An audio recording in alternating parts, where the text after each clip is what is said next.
Hi, my name is Cliff Lampe. I'm an associate professor at the School of Information at the University of Michigan. And my research area is in social media, how people use it, what does it mean to use social media, and how the sites are designed. So there are a few really important things that people need to know about social media more broadly as a topic area. The first one is that social media are just communication channels, and each one is designed by somebody. So there are three characteristics that I always think about when I think about what makes social media. The first one is that it's user-generated content. Each one of them is dependent on users to generate the majority of the content. The second one is that they enable many-to-many interaction. And the third is that they're kind of these bundles of tools. So when you look at something like Facebook, Facebook isn't one thing, it's 24 things that designers have put together to make what is Facebook. And that's really important for practitioners because which social media sites you use and which ones are best for you are really dependent on which tools they make available for use. The other things that I think when you think about social media is that, when you think about social media, it's very different than broadcast media, right? The whole term social media was designed to separate it from broadcast media.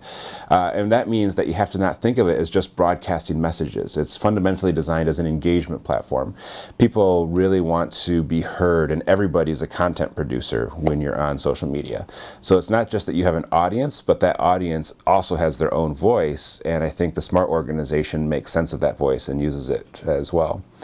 The other thing that I think a lot of people need to know about social media is that it's an attention market. The social media, when you look at a stream, if you're looking at Twitter or you're looking at Facebook or Pinterest or Instagram, your messages are right next to Justin Bieber's messages, right next to President Obama's messages. Like it's all in the same stream. So when you put something out there, you are competing for the attention of people who are looking at your social media content, and that really makes it a very rich kind of attention market that you have to consider. And that speaks to the kinds of content that you put out there. And don't ever make a mistake, content is still king in social media.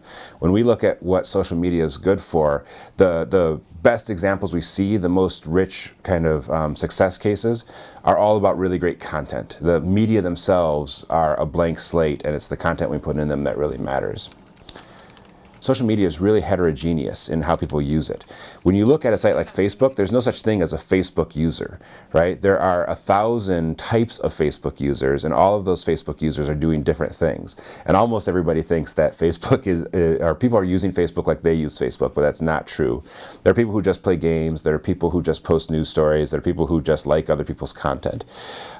So when we look at all these different platforms, not only is there huge amounts of difference in use across the platforms, but even in one social media site, people can be really heterogeneous in how they're using these things.